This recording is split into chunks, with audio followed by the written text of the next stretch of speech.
Members and guests, welcome. We welcome you today and every day to the People's House, the great state of California. A quorum is present.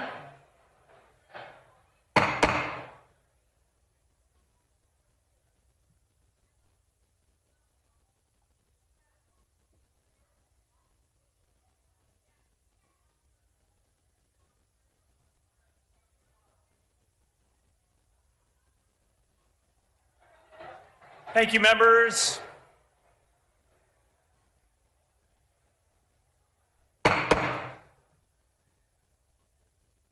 We ask our guests and visitors in the rear of the chamber and in the gallery to please stand for the prayer and the flag salute. Reverend Noshta will offer today's prayer. Reverend Noshta. Please join me in a moment of reflection.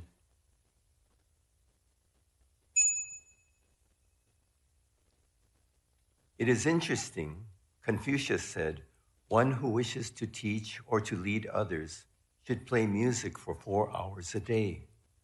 It is also said that the historical Buddha would engage in solitary meditation for 4 hours a day. And also interestingly, the late Archbishop Desmond Tutu would begin each day with 4 hours of prayer. Whether it is playing music, meditating, or with prayer, these spiritual teachers encouraged the need to engage in calming self-reflection to help remain centered. In trying to play music, we naturally reflect on how we feel. It is impossible to play when we are angry or preoccupied. So too is it impossible to meditate or pray when we are upset, distracted, or unfocused. The greater the responsibilities of leadership, the more there is a need for deep and quiet reflection in each day. Remembering again the humility it takes to truly lead, let us all embrace our responsibilities of leadership with daily self-reflection. Whether it is with music, meditation, or prayer, self-reflection can help keep us focused and undistracted as we continue to try to set the bar of leadership high.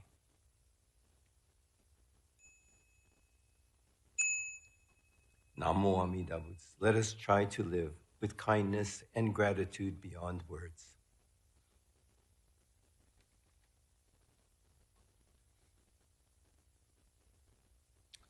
Members, we were all shocked and saddened to hear the news last week of the passing of Congressman Doug LaMalfa. He was a devoted public servant who will be deeply missed. We send our heartfelt condolences to his wife, Jill, his family, friends, colleagues. I ask that we observe a moment of silence for the Honorable Doug LaMalfa.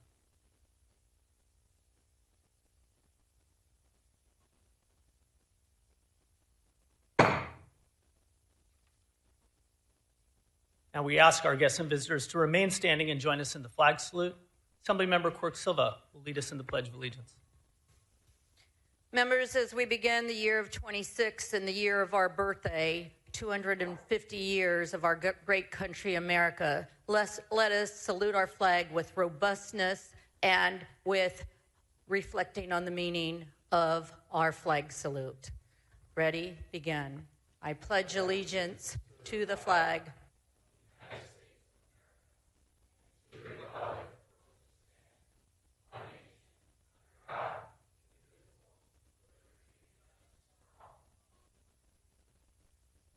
without objection. Let us recognize. Thank you.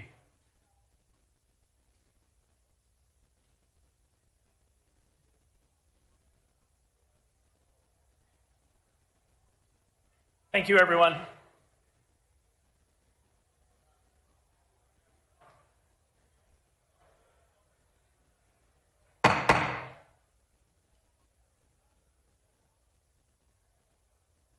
Thank you, everyone. Please take your seats. Quorum. Thank you, members. Let us recognize that we are on native land. We acknowledge that California's state capital sits on the ancestral homelands of the Miwok and the Nisinan people, where a monument stands on Capitol grounds in their honor. The broader Sacramento region comprises the ancestral homelands of the Miwok, the Nisinan, the Patwin, and the Southern Maidu people. Thank you, members. We recognize that all Native American peoples have a deep connection to the land and made significant contributions to California, the United States, and to the world. It is without a doubt very important for the legislature to help ensure that Native American tribes across California can grow and carry forward their tribal cultural knowledge and teachings on behalf of all Californians. This reflects our commitment to maintaining strong relationships with Native Americans in the state of California and across our nation. To our guests and visitors today, state law prohibits persons in the chamber from interfering with legislative proceedings or disrupting the orderly conduct of official business. Persons disrupting legislative proceedings are subject to removal, arrest, or other appropriate legal remedies. Reading of the previous day's journal. Assembly Chamber, Sacramento, Friday, September 12th, 2025. The Assembly met at 1 p.m. The Honorable Josh Lowenthal, Speaker Pro Tempore of the Assembly presiding. Chief Clerk Sue Parker at the desk. Majority Leader Aguilar Curry moves and Ms. Sanchez seconds that the reading of the previous day's journal be dispensed with. Presentations and petitions, there are none. Introduction and reference of bills will be deferred. Reports of committees will be deemed read and amendments deemed adopted. Messages from the governor will be received in the joint convention. Messages from the Senate, there are none. Members, before we begin the joint convention, please clear your desks. Put any items you may have inside your desks. All tops of your desk, put items away now. All flags, all drinks, off your desks. Now moving on to motions and resolutions. Today's absences will be deemed read and printed in the journal. Majority Leader Aguilar Curry, you are recognized for your procedural motions. Good morning, Mr. Speaker. I request unanimous consent to suspend Assembly Rule 118A to allow Speaker Rivas to have guests on the floor at the rostrum and at the rear of the chamber today. Without objection, such shall be the order. Pursuant to Assembly Rule 96, I request unanimous consent to re-refer AB 277 Alanis from the Human Services Committee to the Public Safety Committee and then back to the Human Services Committee. Without objection, such shall be the order. Pursuant to Assembly Rule 97, I move to re-refer File 81 AB 710 Irwin to the Utilities and Energy Commission. Without objection, such shall be the order. And I request unanimous consent to suspend Assembly Rule 56 to allow the following committees to notice bills pending for re-referral.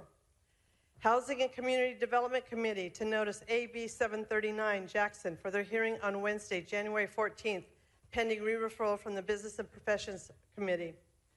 Local Government Committee to notice AB 748 Harbidian and AB 874 Avila Farias for their hearing on Wednesday, January 14, pending re-referral from the Housing and Community Development Committee.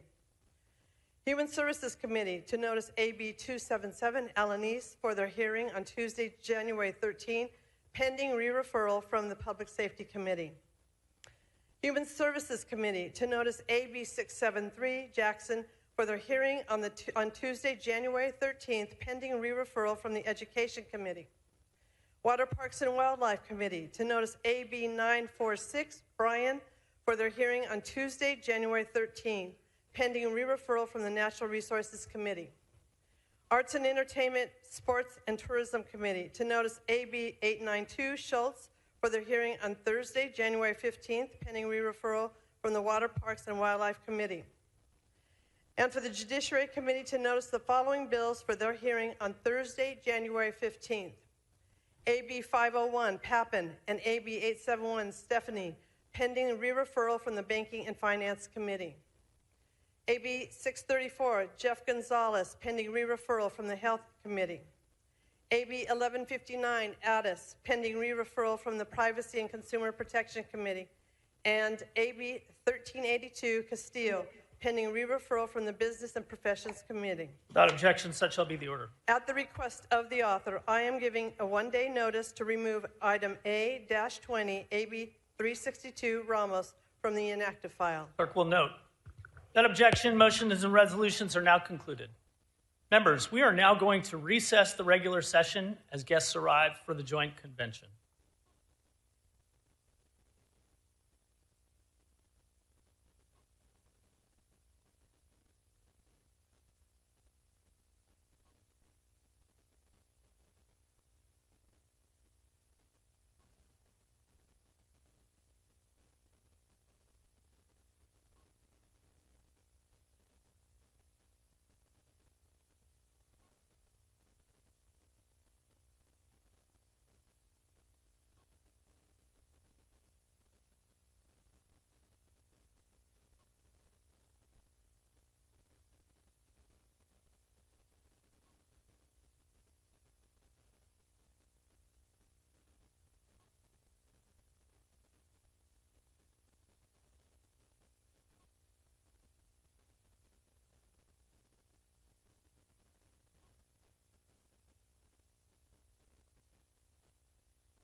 We will now convene the joint convention. Everyone, please take your seats. Members and guests, the governor has arrived in the chamber. I'm appointing a joint committee to escort the governor to the rostrum. The following assembly members and senators should retire to the rear of the chamber. Assembly members Alawari, Flora, Gibson, Irwin, Quirk Silva, Stephanie, and Solace. Senators Allen, Caballero, Durazo, Hurtado, Jones, Umberg, and Wahab.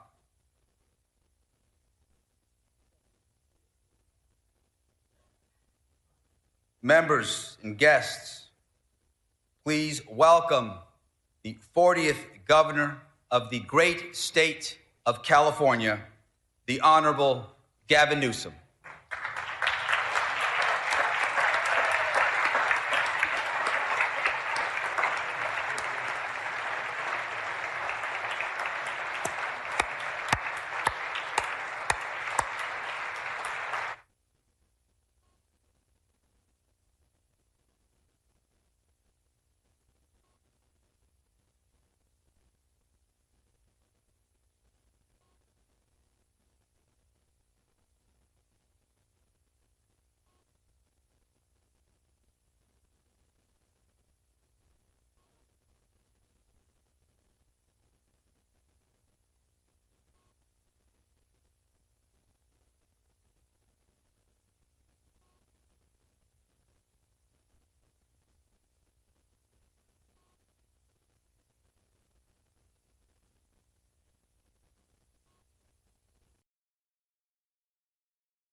We have several honored guests with us today, so please join me in welcoming the first partner, Jennifer Siebel Newsom.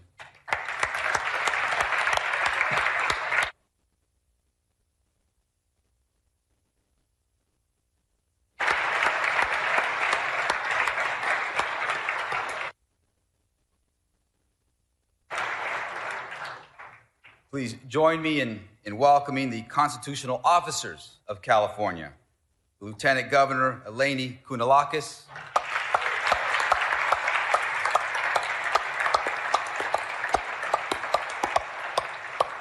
Secretary of State Shirley Weber,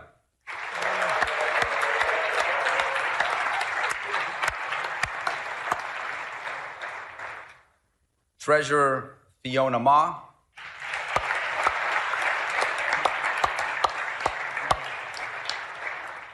Attorney General Rob Bonta,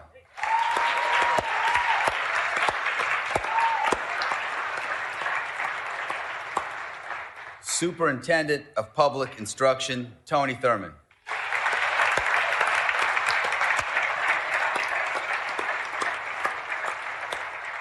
State Controller Malia Cohen,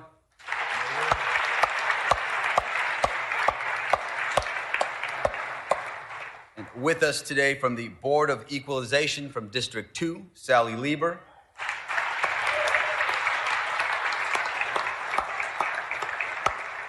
and from District 3, Tony Vasquez.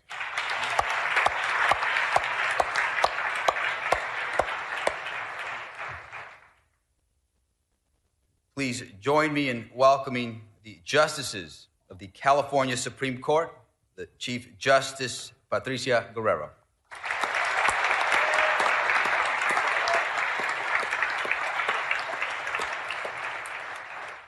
Associate Justices Goodwin Liu,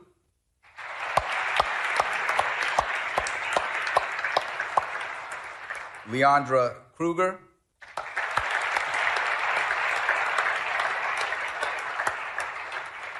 Joshua Groban,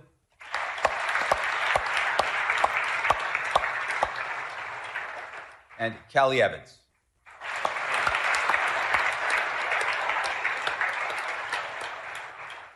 Also want to welcome our esteemed consular corps who are with us. And finally, welcome to all other distinguished public officials and special guests joining us this morning.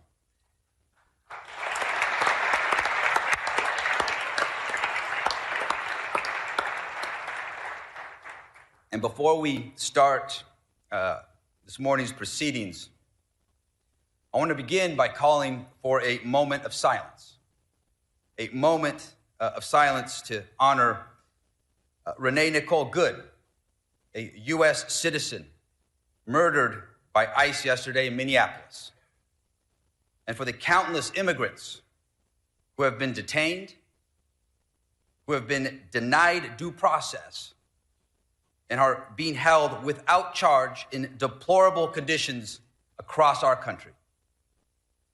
America is a nation of immigrants, and we are nothing without the rule of law. Please join me in honoring Ms. Renee Nicole Good and so many others suffering in these unprecedented times.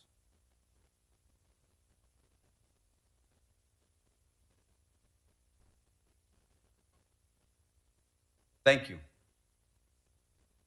And again, I want to welcome you all to this assembly chamber. I want to welcome the people of California who are listening and watching today. It is an honor to welcome our governor, Gavin Newsom, for his final State of the State address.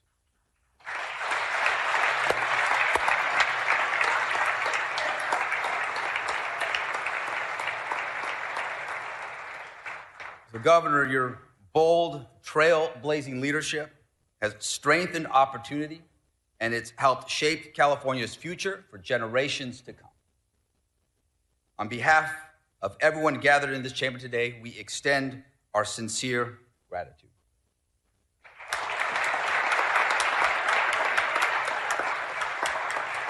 And now it is my pleasure to introduce my colleague, our colleague, our friend, the President Pro Tem of the California State Senate, the Honorable Monique Limon.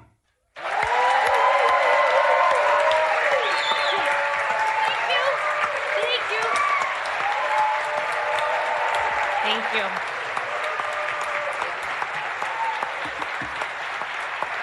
Thank you. Thank you.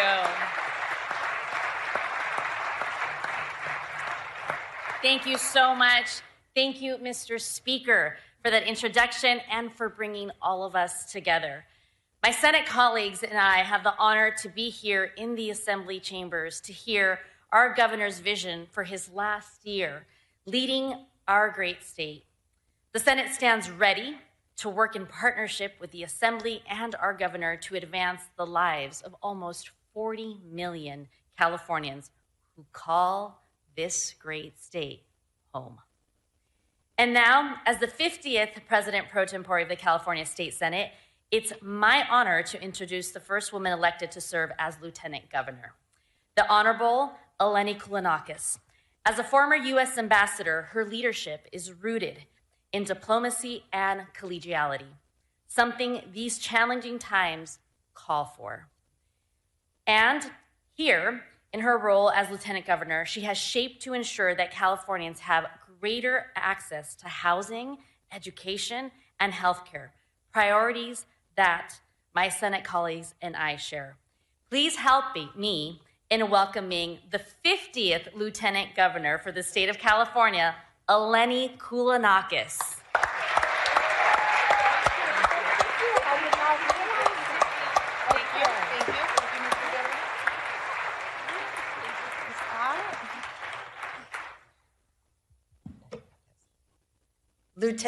Mr. Speaker, Madam Pro Tem, members of the California Legislature, and all of the guests with us today. 7 years ago, I stood in this chamber to introduce Governor Gavin Newsom for his first State of the State address. Back then, none of us could have imagined the scale of the challenges ahead or how dramatically they would test California and our system. As we now enter the final year of the Newsom administration, we do so having navigated a global pandemic, historic economic disruption, relentless climate emergencies, and moments of profound national division, often while standing firm in the face of a hostile, unpredictable, and at times deeply cruel federal government. Throughout these tests, California chose action over hand-wringing and solutions over cynicism.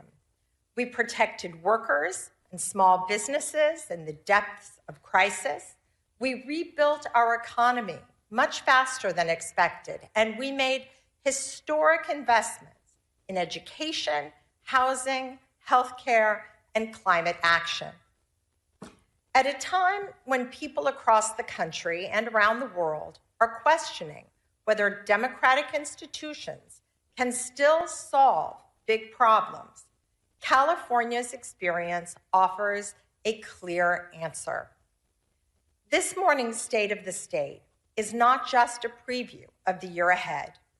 It is a reaffirmation of what effective, accountable government can achieve, especially when it is led by a governor who measures leadership by impact, who believes deeply in the promise of California, and who has never backed down from the responsibility of governing in difficult times.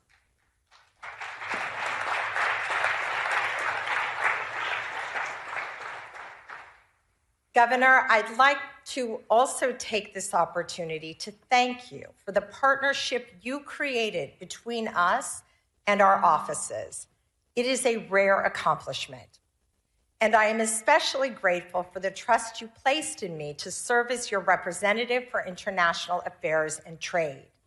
As a former United States ambassador, and as the members of the Consular Corps here can attest, California's role on the global stage has never mattered more. The world is quite literally watching. Ladies and gentlemen, the 40th governor of the state of California, Gavin Newsom. What number am I? 40? I don't know. I don't remember. I don't even remember. 40? I don't even know. All right, Council. Thank you. Thank you, everybody. Thank you. Thank you, everybody. Thank you, Madam Lieutenant Governor. The Speaker, I'll pick up on your remarks to the person who should be given the State of the State based on your reaction, our new Senate Pro Tem. My gosh. What is that? Clearly still in your honeymoon phase. You're going to enjoy it. I'm just saying. By the way, I was looking for some response from some of the folks over here on the right. When the Speaker said this is his last State of the State, I was assuming DeMaio would look up and maybe applaud or something.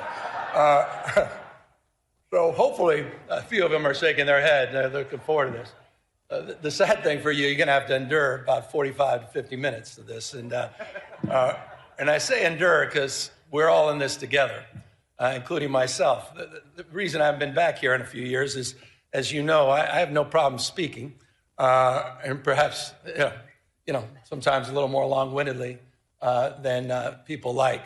But when it comes to the written text, that has never served me well. I did a little children's book a few years back that sort of exposed the truth, the ugly truth about my challenges with reading.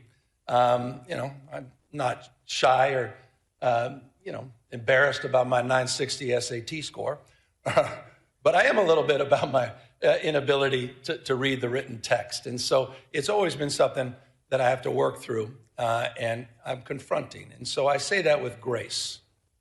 I say that with the humility that's at hand today. And I also say that in the spirit, as I said, of what the Speaker was saying. For some of you, it may have been a little jarring what he said. For others, it was more than appropriate. It's the stress that many of us are feeling, the stacking of stress in that journey the Lieutenant Governor is talking about over the last 7 years. And I don't think we've given ourselves the kind of grace that we deserve. We never had time to really reflect on everything we've been together. Last time I talked here was 2020. And all of a sudden, everything was virtual. And then we came right out of that, and the social unrest, supply chains, inflation, all this stacking of stress. And so I'll try to reflect some of that in my comments today. I'll say things that may be piercing to some of you, but it's not intended to demean, it's not intended to divide, but I'm speaking from my heart. I'm saying what I think, again, with the grace and humility to know that I am constantly a work in progress. I'm learning on this job, 7+ years in, learning every single day, and proud in closing as I jump into the speech of all of you and all that I've learned from each and every one of you, each and every one of you, regardless of your politics, regardless of your faith, regardless of where you live and who you voted for. I just want to express gratitude to every single person in this chamber, every single person that shaped who we are today and what this state represents, not just today, but tomorrow. But first, I appreciate it.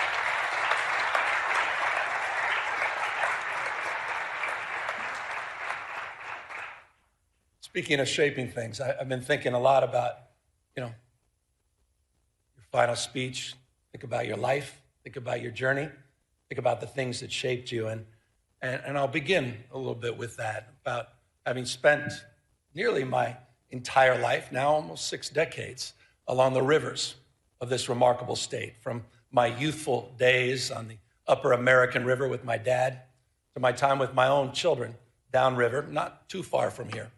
Those rivers that have shaped the story, not only my life, but shaped the story of California, a sense of place, from native people shaped by these rivers to men who extracted riches from their silt. The shout a shout of Eureka, Eureka. When the madness began, fortunes were made, fortunes were lost, time over and over again. Farmers who worked the soils nourished by those rivers, settlements that turned into towns, towns that turned into thriving American port cities, industries in our state flourished. Through 2 world wars, a Great Depression, and social upheaval, booms and busts, California endured. California thrived. And the rivers, they kept flowing. For 175 years, California has been a marvel of invention and reinvention, disaster and recovery, grit and ingenuity. We've found ways to build the future over and over. But today, that spirit is being tested. We face an assault on our values unlike anything I've seen in my lifetime. The federal government, respectfully, it's unrecognizable, protecting the powerful at the expense of the vulnerable. Their credo seems to be about fear, fear of the future, fear of the stranger, fear of change.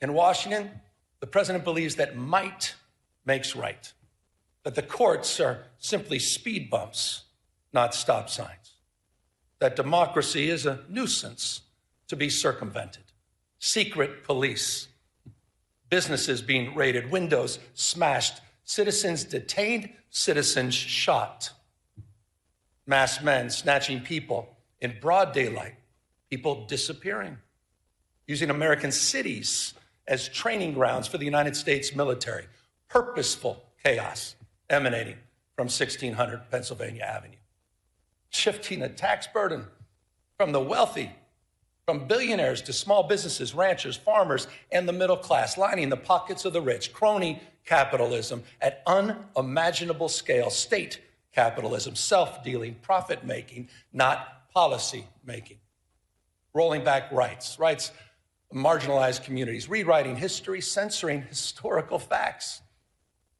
Their politics, some politics of some twisted nostalgia about restoring the dynamics of a bygone era. None of this is normal. And it's important to remember at moments like this, the greatest tragedy is not, as King said, the clamor of bad people, but it's the appalling silence of so many good people.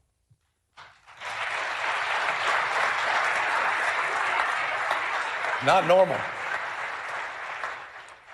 But in California, we're not silent. You're not silent. You're not hunkering down. We're not retreating. We're a beacon. The state is providing a different narrative, an operational model, a policy blueprint for others to follow. This state, this people, this experiment in democracy belongs not to the past, but it belongs to the future. Expanding civil rights for all, opening doors for more people to pursue their dreams, dreams that are not exclusive, not to any one race, not to any one religion or class, standing up for traditional virtues, compassion, courage, and a commitment to something larger than our own self-interest, and asserting that no one, particularly the President of the United States, stands above the law.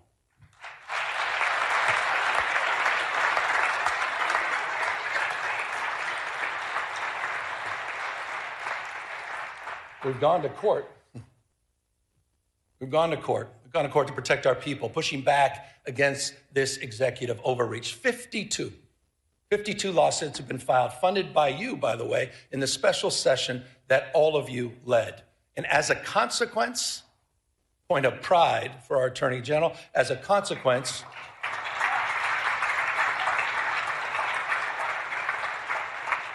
we preserved about $168 billion in illegally frozen federal resources that belong to our schools, that belong to our hospitals, that belong to our seniors, resources that belong to all the people of this great state. We have one request for emergency relief, and we have affirmed the Constitution of the United States as the supreme law of the land.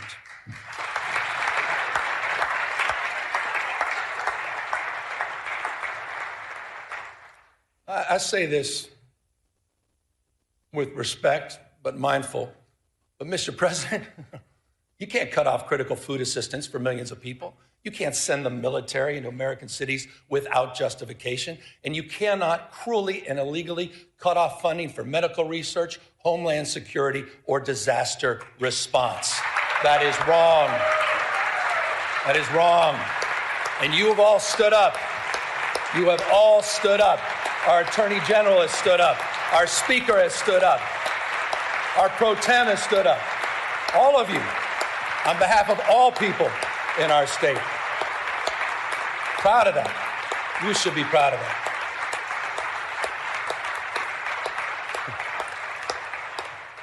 Well, I'm not naive.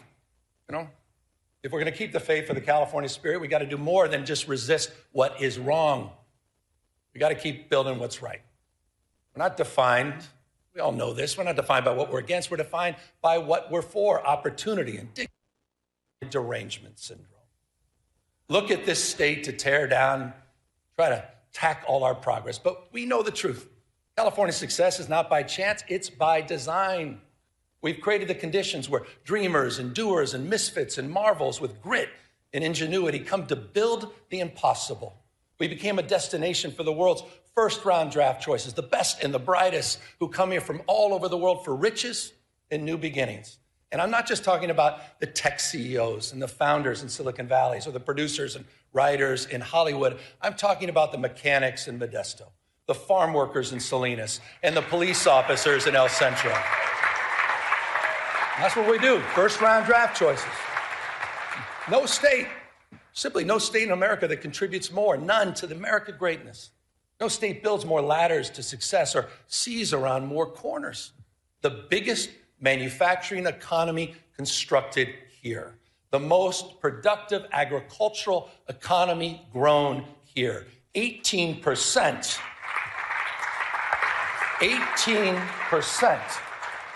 18% of the world's R&D invested right here in California. 1/2 of America's unicorn companies, those companies valued over $1 billion, 1/2 are in the great state of California. And get this, the happiest cities, right here in California, you know who you are. Fremont, San Jose, Irvine, San Francisco, and San Diego, consistently the most happiest places on earth. In your state, I think that matters.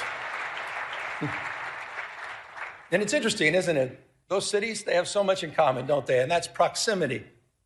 The one thing they all have in common is proximity to the greatest research institutions in the world, the greatest system of public higher education anywhere in the world, this conveyor belt for talent. A proof point, you all know this, but I want to remind everybody, a proof point, just last year, the UCs, they added an additional 5 Nobel laureates to its roster, 1 out of every 3 laureates here in California. Come on. It's almost too much. I was reading this. I don't see this on some of the cable networks. 13,700 active patents in the UC system alone. That's more than any other system on the globe. We simply have no peers. And this, again, I said it earlier, it's not by chance, it's by design. You've created, you've nurtured these steps, big and small. They've emanated from these chambers. You have kept the state stable. You've kept it reliable because you've invested in the California dream. Just last year, building that framework, we worked together to unveil the first concrete economic development blueprint in California's history. It wasn't top down, it's bottom up. It's region by region. Some 10,000 people, remarkable number, participated in the development of this plan. We call it Jobs First. 13 economic and workforce development plans aligned to the universities, aligned to our trade schools. It's a plan that reconciles the macroeconomic story of the world's 4th largest economy, $4+ trillion a year, with the microeconomic reality of 40 million people living here. It's an economic plan that's nourishing. It's an economic plan that's family supporting. For the Central San Joaquin, that means jobs in manufacturing and clean energy, and of course, agriculture. For the Redwood region, it's jobs in tourism and health and forestry and fisheries. For San Diego and Imperial counties, new jobs in high tech, biotech, advanced manufacturing and hospitality. For the Central Coast, new jobs in aerospace, defense, semiconductors, quantum, and ag tech. We're doing all of this in conjunction, by the way, with our wildly successful Cal Competes tax credit program that's helping businesses hire more Californians, expanding innovation all across our state. Proof points, aerospace engineering in Torrance, beneficial. Hydrogen fuel cell manufacturing in Lancaster. Fusion R&D in San Leandro. And in Kern County, this is interesting, in Kern County, Mojave, it's the first steel mill built in California in half a century. That's interesting. By the way, and I'm going to get to the budget in a second, but this is a little bit of a preview. By the way, I'll be requesting all of you, with your indulgence, in tomorrow's budget, that we reauthorize. I'll be asking that you reauthorize our tax credit program for an additional 5 years. It is working. You know what else is working? Speaking of tax credits, ever since that first moving image was taken of a horse, some of you may recall this, a horse named Sally in Palo Alto, to the early silent film studios in Fremont in Los Angeles, Hollywood has been one of California's, been perhaps the most California of industries. And that's why we're proud we worked together last year to double down on our film and tax credit programs. To not only keep our iconic industry here, but all the unionized camera operators, stunt performers, wardrobe, and set designers. It's a point of pride, and that program is working and producing real results because of your leadership. But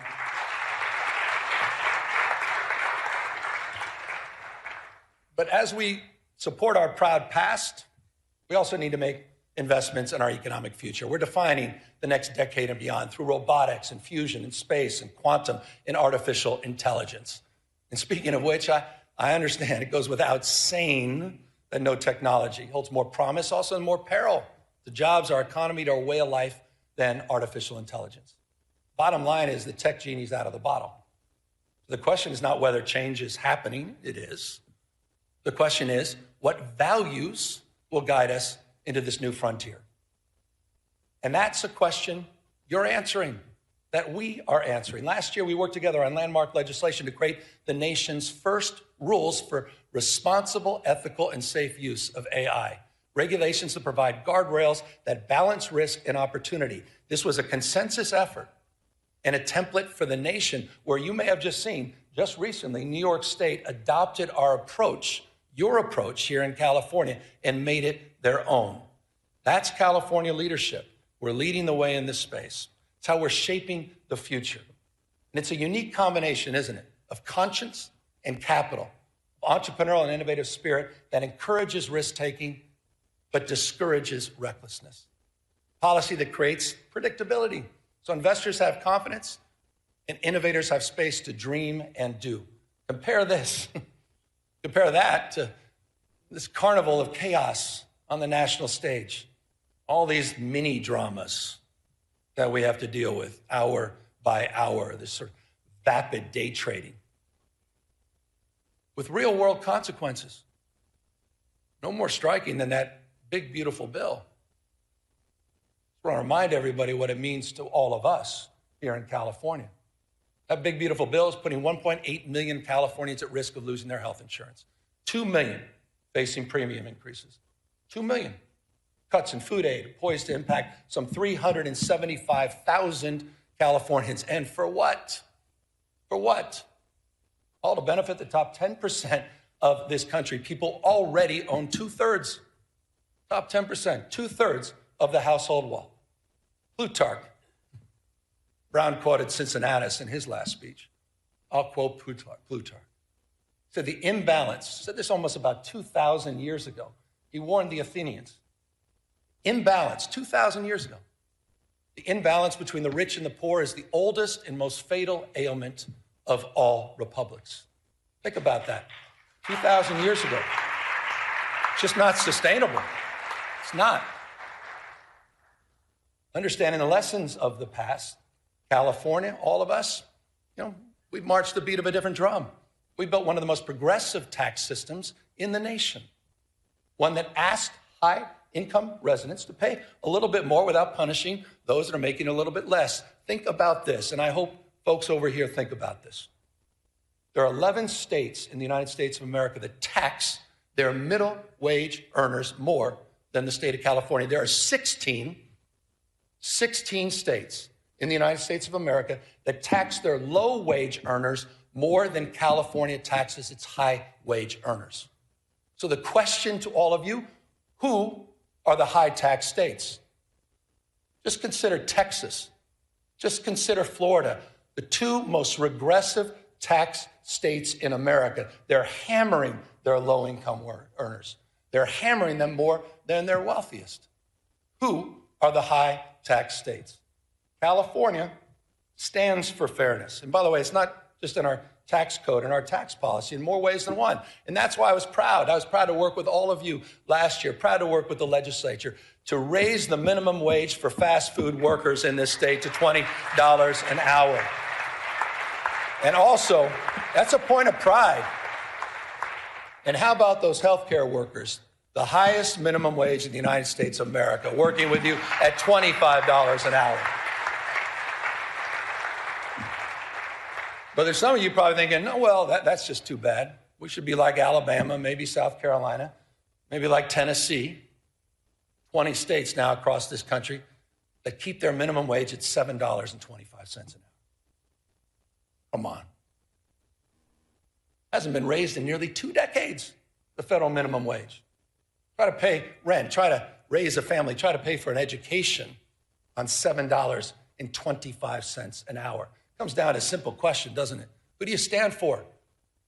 Who do you stand for? Do you stand for the rich and the powerful, the most well-connected? Or do you stand for bus drivers and janitors? Do you stand there with special education teachers that are working overtime to support and raise their families? Who do you stand for? Who do you represent? It's reflected in our values. I mean it. We have to answer that question. The good news is you're answering that question. Point of pride.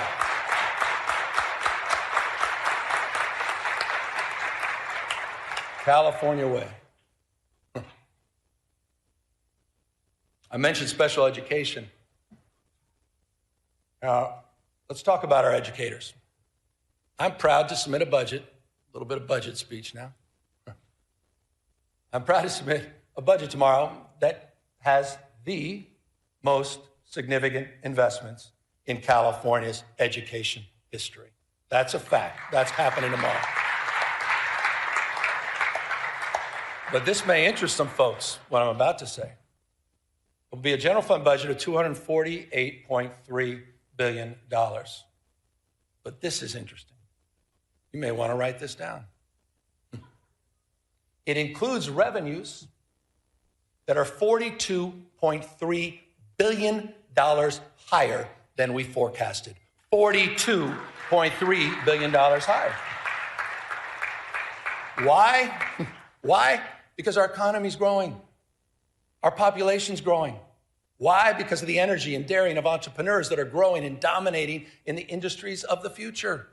As a result of that $42.3 billion windfall, by the way, did not even include the December numbers, which just came in almost $3 billion above projection. Interesting fact. Mindful, as we should be, of the erratic nature of our state revenue and our long-term structural challenges that we will discuss in detail tomorrow in the budget presentation, we're going to rebuild our reserves, $7.3 billion. We're going to pay down long-term pensions, and those obligations, over $11.8 billion, will be met over the next few years, including $3 billion just in next year's budget. Speaking of obligations, I want to broaden this. Some of the work that we've done together. It's the obligation that we have, no greater obligation than to our kids. And back to the issue of education. That's why tomorrow's budget includes a record-breaking $27,418 per student. We have never had per pupil investment as large as that in our state's history. It's also a budget, we got to celebrate our wins. We forget about these things. It's also a budget that fully funds our brand new grade, TK for All, and maintains our commitment at the same time to reduce class sizes. Fully funded. Also a budget that continues our nation-leading investments. And I'm proud. My wife, thank you for the recognition, Mr. Speaker, my wife. But I'm proud, but she hadn't done anything yet. Hold on.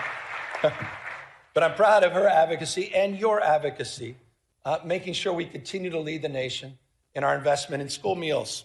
Nearly $1 billion. This is amazing. It's nearly $1 billion breakfast, lunch, and snacks each and every year.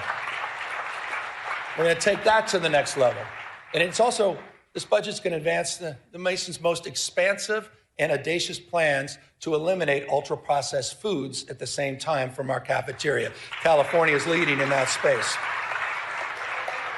Now, I say we're leading in that space, but you may have seen the space in that morning paper. You may have seen the space on cable networks, or Donald Trump just announced a couple days ago that he will illegally be cutting all federal funding for TANF and childcare in, curiously, just 5 blue states in America, including California. Just think about that as a value proposition.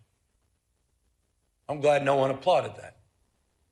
How the hell can you applaud that? These are cuts that are going to throw parents right in total disarray, forcing them to choose between going to work or taking care of their children. And it'll also be cuts that put at risk, Madam Pro Tem understands this, the most significant expansions of childcare in the United States of America that are happening right here in California. Here's the number. Our investments support close to 500,000 children. 487,000 children are supported through our healthcare expansions in this state, saving families thousands and thousands of dollars a year. That is a point of pride, and it's a point of privilege to acknowledge the leadership of the Women's Caucus, our new pro tem, and many of you for helping make that happen. It's also a point of contrast with the current administration. Child care's economic development. I'm surprised not everybody's stepping up on that one. Maybe we all don't have families. I'm a dad. I appreciate child care. Look, when we talk about saving families money, let's consider the bold commitment we made just a few years ago as well. And that's to bolster after-school and summer school programs. We bolstered them by providing 9 hours a day of enrichment and 30 days of summer school each year. And I'm proud to say that this budget is going to finish the job to make that pledge universal at every elementary school in the state. We will complete that commitment this year. That's after school for all. We did it. Been promoted for years and years. Look, more hours of enrichment, more literacy coaches, more reading specialists, healthy meals for all, an entire grade for everyone. But we understand it's not just any one of these initiatives on their own. It's also the complete transformation of our campuses through rigorous, relevant, and engaging community schools, one of our most significant achievements over the last few years. I want to remind you, this is important. To date, California's invested $4.1 billion in these life-changing, enriching community schools, supporting over 2,500 campuses throughout the state. And the good news is we're not done. The budget that I will propose tomorrow includes an additional $1 billion to expand thousands of additional high-need community schools in our state. These are working. These investments are working. These investments are paying off. Just this year, this may have gone lost in all the noise, but just this year, we've seen improved academic achievement in every subject area, at every grade level, in every student group, with greater gains of test scores for Black and Latino kids. That happened, and that's happening in California's public educational system. And it's a point of pride. It's a point of pride that those gains are particularly pronounced in Los Angeles, the nation's second largest school district. And I just want to say this to the teachers, the classified employees, and to the parents of LA Unified School kids. You should be very proud of your progress you're making, particularly proud of your leader who's here, the Superintendent of Public Education, Alberto Cavallo, who's here with us today, who's just been doing a remarkable job. Alberto, I appreciate you coming all the way up from Los Angeles. And just so you know, he's only been here a few years, but under his stewardship, the district is outpacing statewide progress. They're exceeding pre-pandemic levels in every category and reaching, get this, the highest levels recorded since the current state assessments were launched a decade ago. Under his leadership, that's happening in the nation's second largest school district. I say this all the time, you're nothing but a mirror of your consistent thoughts. Whatever you focus on, you'll find more of. And I don't think it's such a bad thing that we start focusing on what's right in terms of the investments we made and the return on the investments that we're experiencing. And the superintendent, I assure you, he's the first one to say and acknowledge that we have a lot more work to do. With that, we also have some reforms that I think are long overdue. And I know not everyone may share enthusiasm for these reforms, but I think it's time to modernize the management of our educational system. So the budget I'll be submitting tomorrow proposes that we unify the policymaking by the State Board of Education and the Department of Education, which I believe will allow the State Superintendent of Public Instruction to align our educational policies from early childhood through college much more efficiently. I believe that's important and long overdue reform. Speaking of long overdue, I thought we all made the right decision about getting rid of cell phones last year in public schools. I think everybody can agree on that. And if you don't agree, you're not a parent. Every parent understands this. Our kids are increasingly more anxious, more addicted, less free, less happy, because so much of their lives is lived online. So much of their lives have become performative, right? Measured by external validation, likes and followers. We're watching the spiritual health of our young people erode, quite literally, erode in real time. The vital conversation about what to do, that's played out here disproportionately in these chambers for well over the last decade. So I'm proud of all of you. I'm proud of California's leadership, leading the nation in kids' online safety. Thanks to laws that you've passed, including many that I had the privilege of signing just last year on age verification, on chatbot safety, on parental controls. But recently, you saw the headlines. You may have reacted, some of you a little bit more than others, to some of those headlines in Australia. Started making you think. Are we doing enough? Can we do more? And so the consequences of getting it wrong, you all understand, it's too apparent. Depression, social isolation, some cases, even marginal radicalization, if you think I'm overstating it. What's going on with our young men? What's going on with our boys? Not just online, but also offline. And forgive me for this. I paint a tougher picture, but I thought it was important. You walk into a morgue, you see 5 young people who may have taken their life by suicide. 4 are men. Boys are 14 times more likely to be incarcerated. Boys, 3 times more likely to die from an overdose, twice as likely to be homeless.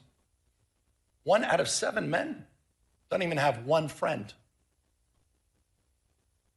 Half, this is interesting, may not be surprising to some of you, half of young men have not even asked a woman out on a date in person. Men are struggling. Boys are struggling. The good news is we're responding in this state.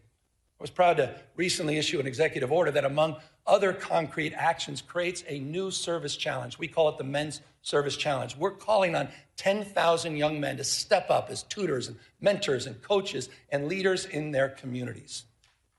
I think that's important. We need more young men. By the way, I saw my wife. She was kind enough to stand up. This is not an ad. But about 20 years ago, she did a landmark film about the misrepresentation of women and girls called Misrepresentation. Oprah bought it. It was very well received. 2 years later, she followed up with a documentary most folks forgot about called The Mask You Live In, 2015, about masculinity and the crisis of masculinity. Not in a toxic sense, not in a pejorative sense, but what was happening with men and boys over a decade ago. This issue is a real issue, and it is not a zero-sum issue. This is not a zero-sum issue. We'll continue nation-leading efforts for women and girls, but we have to address this issue. And it's not, again, just addressing the issue through service that's targeted at boys. It's also service that extends through our larger Service Corps initiative in California. I think this is important. California's Service Corps is now larger than the Peace Corps. No other state can lay claim to that. We have service matters. Shared experiences matter. You want to deal with all this crisis and all this stress? Shared experiences. No one's asking who you voted for. No one asks you where you live. Shared experiences. And we have a College Corps program in this state you have funded. Thank you. The College Corps program, unlike anything else in the United States, over 3,500 students are earning up to $10,000 to reduce their cost of education. And what we ask for in return is 450 hours of service.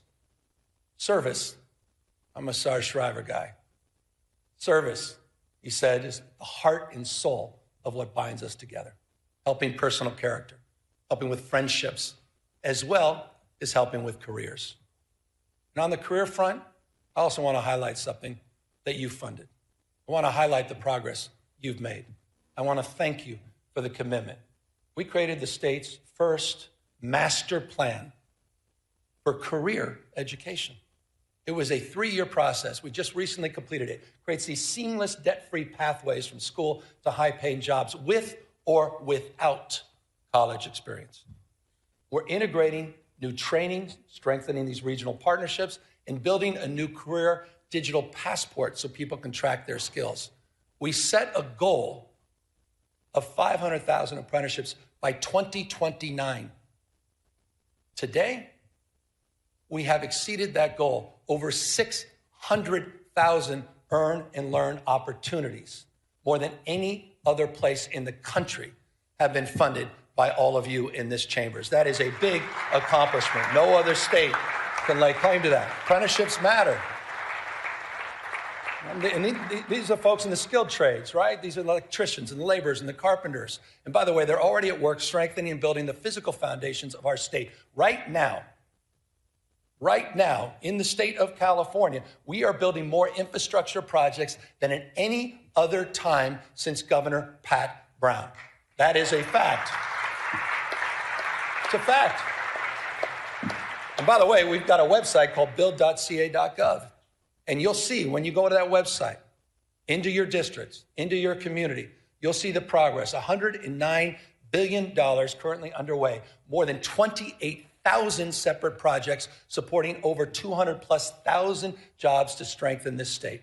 Environmental restoration, energy projects, roads, bridges, water, power, rail, ports, broadband, which are getting done for rural communities. Sites Reservoir, the first above-ground water storage in half a century, as well as the world's largest battery and solar storage project, 2,300+ megawatts in Fresno County, all moving forward, but also moving forward under California's new fast-track permitting authority that you authorized 2 years ago.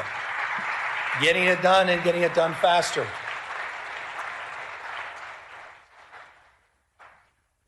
I debated whether or not to include this in my comments, but I thought it's important.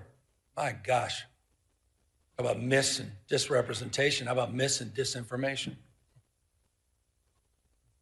Pick up on permitting, fast tracking. We're also laying tracks. Laying tracks, the nation's first high-speed rail system.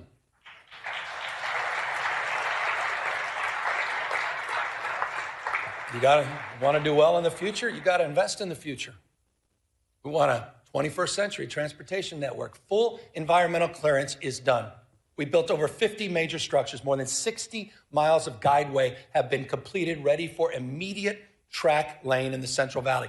2,270 parcels and right-of-way have been procured. Full electrification Ask the folks in the Bay Area, they understand this full electrification of 51 miles of tracks for Caltrans, which is allowing people to move more quickly and more efficiently.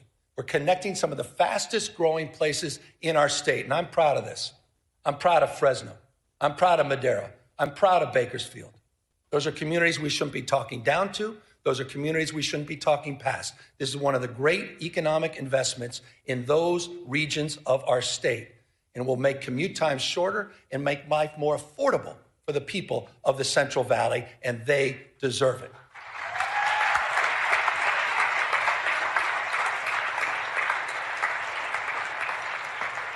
By the way, affordability, it's not a word we just discovered. Certainly not a hoax. So just briefly, here's the way we think about it. I think the way most of us think about it, it's not just one issue. It's a stacking of many, many issues on top of each other. But the one issue that impacts more things in more ways on more days, pretty self-evident, it's cost of housing. It's really California's original sin. For decades, it's true. For decades and decades, the California housing reforms have been sort of notable for delay, often even denial. That said, a few years back, we got to work. In 2019, we passed the strongest statewide renter protections in the United States of America. We did that together. In the past few years, we have enshrined the most consequential housing reforms in our state's history. Just last year alone, and I'd have to name check about 20 of you. Scott Buffy among many, but I'd probably lead with those two. I was proud to sign 61 housing reform bills, clearing away regulatory thickets, forcing local governments, often resistance, to get in the game, and modernizing our environmental review. But we obviously have more work to do, and this year, I hope we can work together, legislature, to focus on the cost of construction, focusing on utilizing new building methods and new technology that are worker-centered reforms that must bring our brothers and sisters in labor along with us. We have that opportunity this year. Build on that.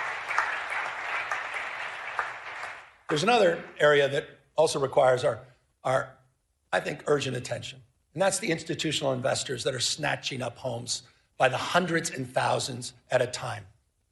These investors are crushing the dream of home ownership and forcing rents too damn high for everybody else. And I just humbly submit, I think it's shameful that we allow private equity firms in Manhattan to become some of the biggest landlords here in our cities in California. It's time to tackle that issue, and I look forward to working with all of you to address it.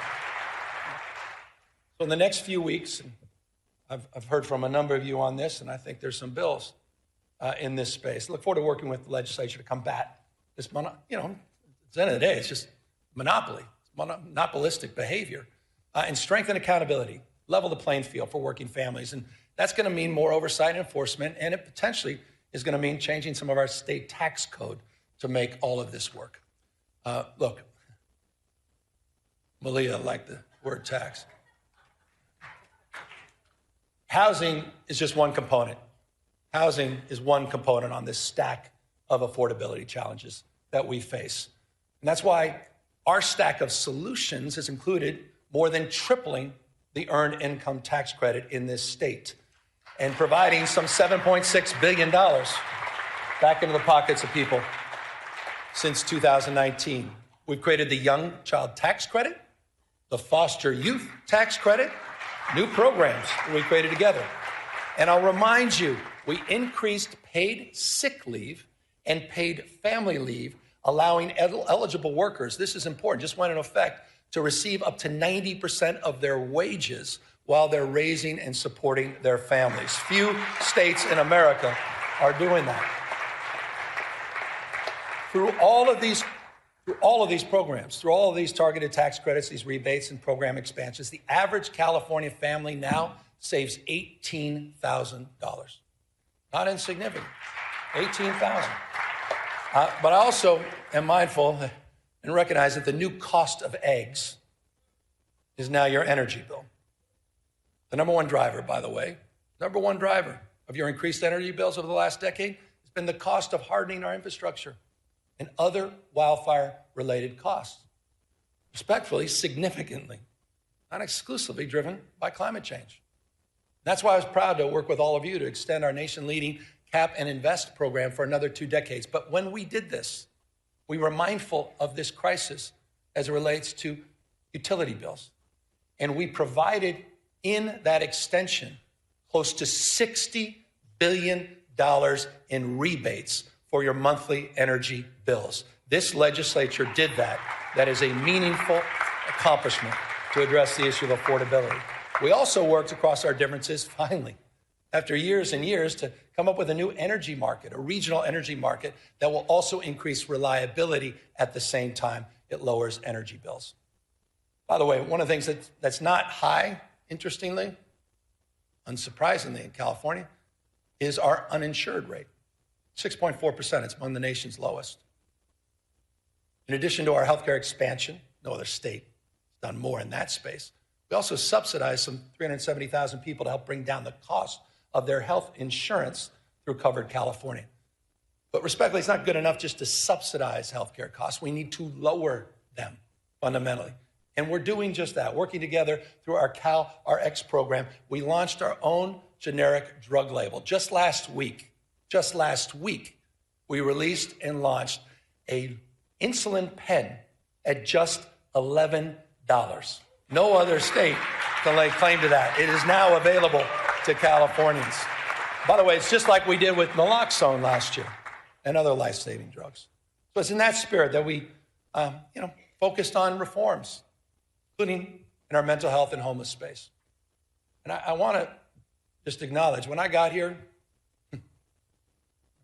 we had no homeless plan, we had no housing plan, we had no mental health plan.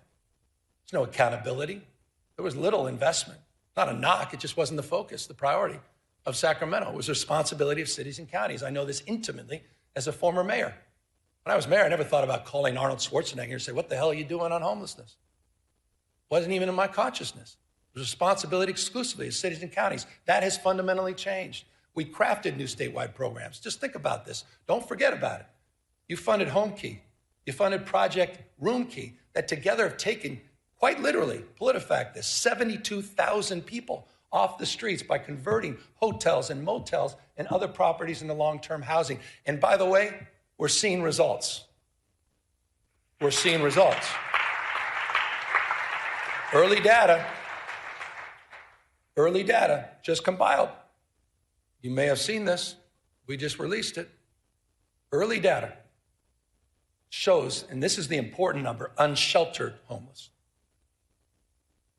that the number of unsheltered homeless in California dropped almost double digits, 9% last year in 2025. It dropped in the state of California. First time in over a decade and a half that we can lay claim to that. LA down 10.3%, Riverside down 19%, Contra Costa County down 34.8%. And I'll remind folks, by the way, you think this is unique to California? Overall homelessness in the United States of America went up 18.13% last year. California, 2025, unsheltered homeless, 9% reduction. First time in almost 2 decades. So the investments are paying off, and of course, it's not good enough, particularly for those living on the streets, self-medicating with drug and alcohol addictions, those suffering from bipolar disorder, schizophrenia, and paranoia. But because of your leadership and new tools to address this issue, we've modernized California's landmark conservatorship laws for the first time in over half a century. You created Care Court, a new legal framework to connect people with untreated psychosis to court-ordered services and housing. And the California voters, they did their part. They supported Proposition 1 with a passage in 2024, $6.38 billion.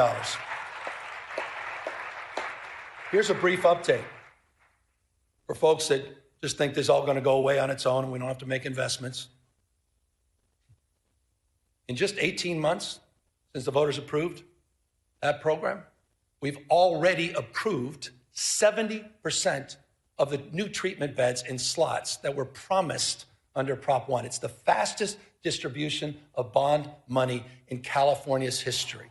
The fastest. 4,000, here's a numeric, 4,236 new locked and unlocked mental health beds, 18,875 new outpatient beds. It's a big deal.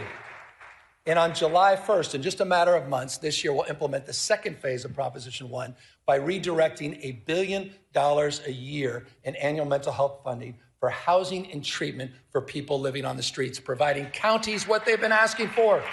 $1 billion predictable every year. So I say this with love and respect to the counties. No more excuses. It's time to bring people off the streets and out of encampments and into housing and treatment. No more excuses. You've done your job, members of the legislature. We have.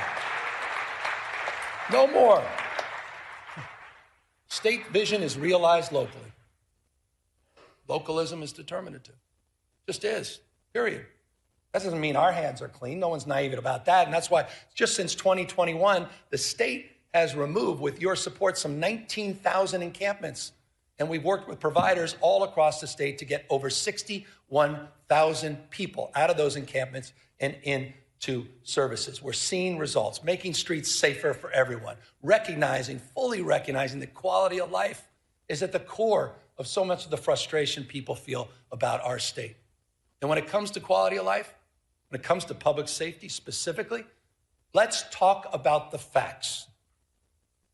For the first time in California's history, you stepped up, did something we've never done in the past. You provided grants to police departments, prosecutors, to combat organized crime, retail theft, and hold criminals accountable. You provided $267 million to 55 local law enforcement agencies. We deployed crime suppression teams. We deployed them in Bakersfield. We deployed them in San Francisco. We deployed them in San Bernardino, in Oakland, and recently, because of the tragedy, the shooting in Stockton, we deployed them there. We're supporting local law enforcement. We're also supporting, with the help of the California Highway Patrol, a force that's been bolstered by the addition of 1,000 new officers. And here are the results. Here are the results. We have seen double-digit decreases in crime overall in the state of California. Property crime. Property crime down, aggravated assault down, car theft down, burglary down, robbery down, violent crime down. California cities are seeing record low homicide rates. Oakland, the lowest homicide rates since 1967. LA, the lowest since 1966. My old town, San Francisco, they're going to have to update their talking points, aren't they? My old town, San Francisco, the lowest homicide rate since 1954. 1954. Okay. Again, we got more work to do, but to those with that California derangement syndrome, I'll repeat, it's time to update your talking points.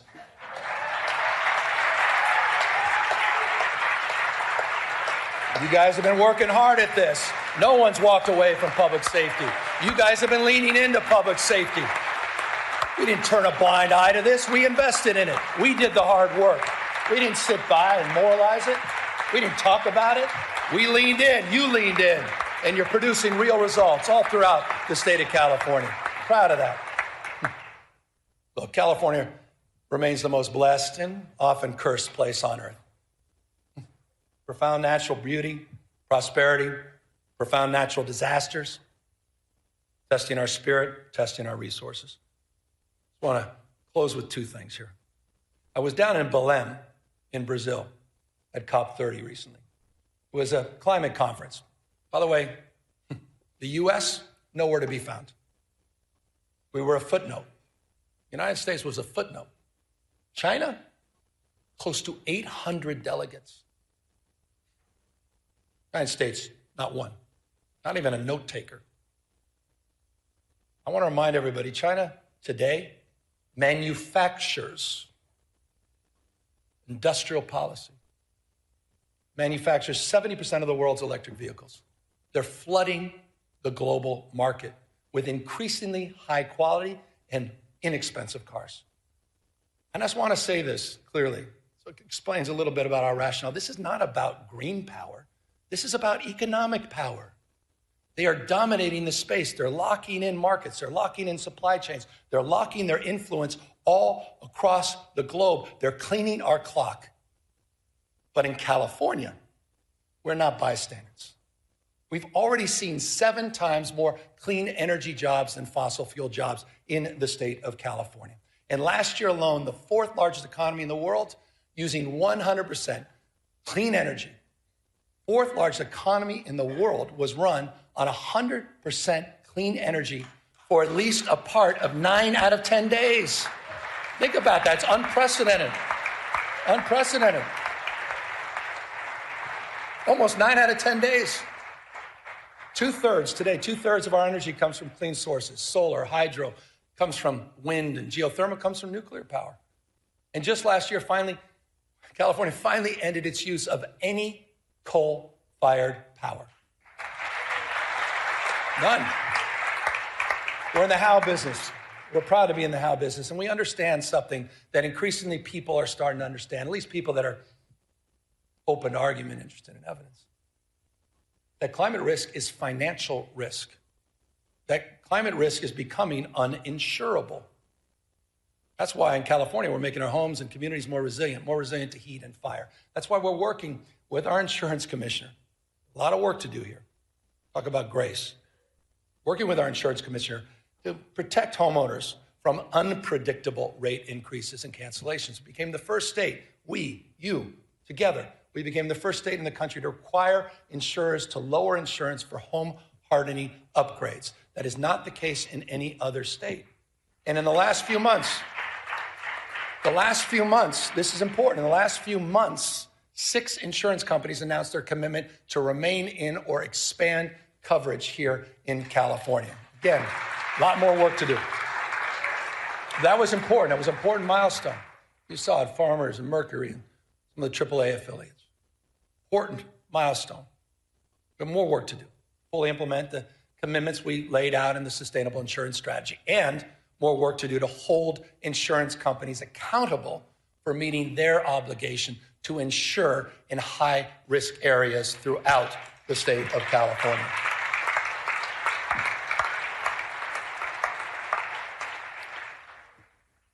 I want to end with this. I was down in L.A. yesterday. Got back last night, and those insurance stories, they self-evidently, unsurprisingly, were front and center with those survivors that I met. And let me remind everybody, I think it's important. I want to remind everybody what happened a year ago. Put it in perspective. Between January 7th and January 22nd, 48,000 acres burned, the size of 3 Manhattans. 3. Communities torn asunder, Palisades, Altadena, Malibu, Pasadena's. Fires took the lives of 31 people. 31. Destroyed 16,000 structures. On the sober anniversary, it's not only right that we honor the lives lost, but we also honor the lives of some of the remarkable heroes and leaders, the first responders and firefighters that faced unimaginable conditions.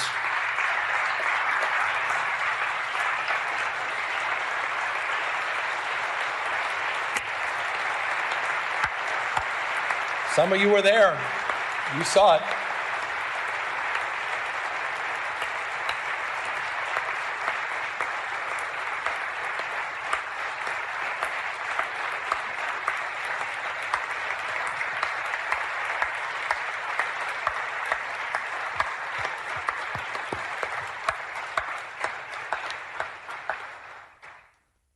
$16,000 at peak, 16,000 personnel working in the arena. The theater of fires, 16 plus large-scale fires. Remarkable. It was a firestorm, I'll remind you, in the middle of winter. Hurricane force winds attached to a fire.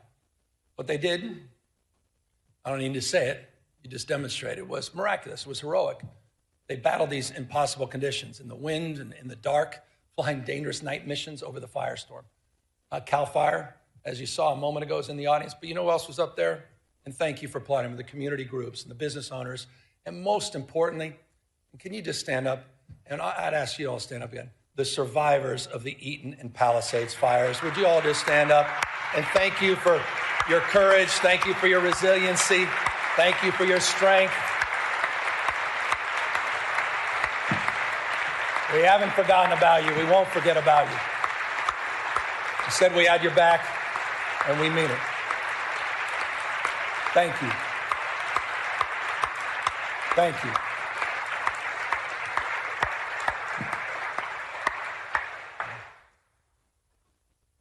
It's always difficult sometimes to talk about this because we were in roundtables, Jen, members of my administration yesterday talking to survivors, and it's called comfort when you say we have the fastest debris removal in U.S. history, which is true.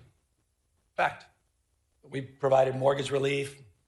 You provided $2.5 billion of grants and funding. I've signed 27 executive orders. You've passed dozens and dozens of bills to reduce and remove, reduce time, reduce red tape to allow survivors to rebuild much more quickly. And it is true at this time, 14,000 structures in the Paradise fire. There were only 385 permits, 16,000 structures. We've over 2,500 permits in LA, but it doesn't mean anything if you're not one of the beneficiaries of that. And so we recognize that it's not good enough. And it's not nearly good enough. And that's why we need to do more to turbocharge the efforts to rebuild these communities. And that's why I'll be asking you, and it's in the budget we'll provide tomorrow, to focus on a new rebuilding fund that will help close the gap. This is the biggest challenge. Close the gap between insurance payouts and the cost of rebuilding. This will help get survivors back in their homes much, much faster. But I'd be remiss. Contrast these efforts with the President of the United States. Been a year. Contrast these efforts to Donald Trump's. His complete failure to act. He's even refusing to send a disaster recovery request to Congress of $33.9 billion. By the way, that request supported by every member of the California delegation. Every Democrat, every Republican. We lost someone I thought was a wonderful human being, Doug LaMalfa. I was engaging with him on water policy just last week. Doug had our back. Doug was there in the first round. Doug met with us. Doug said, we don't play politics with this.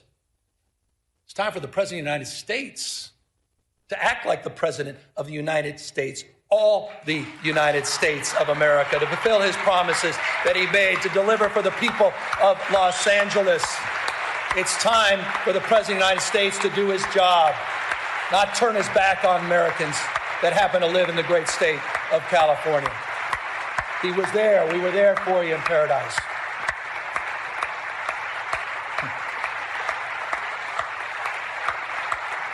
The United States of America.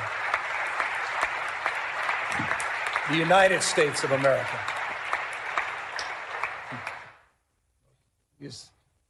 No doubt these are challenging times. It's not just because of the fires, not just because we get to the federalization of the National Guard or the assault on our democratic norms and institutions. And yet, I think it was one of our finest. Because hardship doesn't merely wound us, it reveals us. The story of California has never been a story of ease. It's a story of effort, strengthened by trial and enlarged by the people who refuse to give up on one another. We built something that is not perfect, not finished, but it's real, always moving forward, like the rivers that define our landscape. Our people themselves are unstoppable. We're home to more Americans than any other state. Culture, food, music, AI, biotech, quantum computing, agriculture, all happens here first. We don't run from change, we drive it. And we're proving that inclusive democracy works. We're proving that expanding human rights works. We're proving that legal immigration works. And we're proving that a progressive tax structure works. California's never been about perfection. We're about persistence, the courage of our convictions, and the strength to embody them. That's the California way. And it lights the path for the rest of the world. The work we do, the work you do, building a California where every person can see themselves is never ending. And so we continue on. Because years from now, we can tell our children we did not settle for the world as it was. We can say with pride, we built something worthy of them. We built the future. Thank you all very, very much. Thank you to this legislature for your remarkable leadership. Thank you.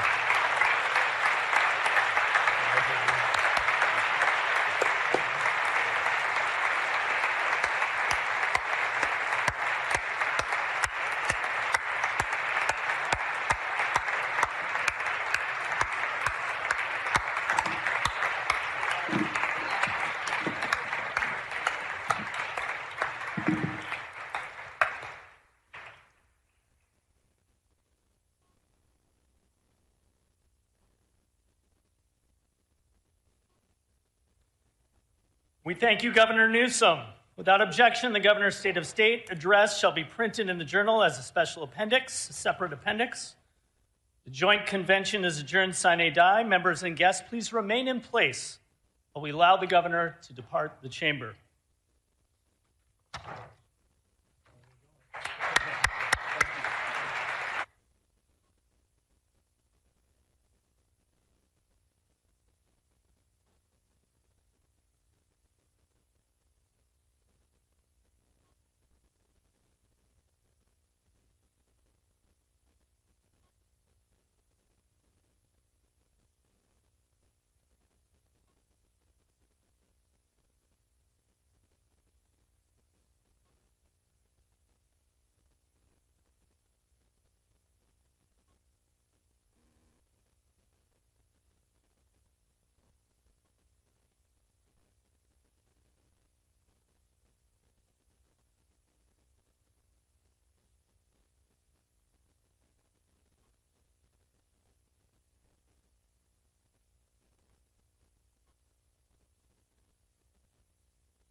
Okay, this will just be a moment, everyone. We are back in regular session.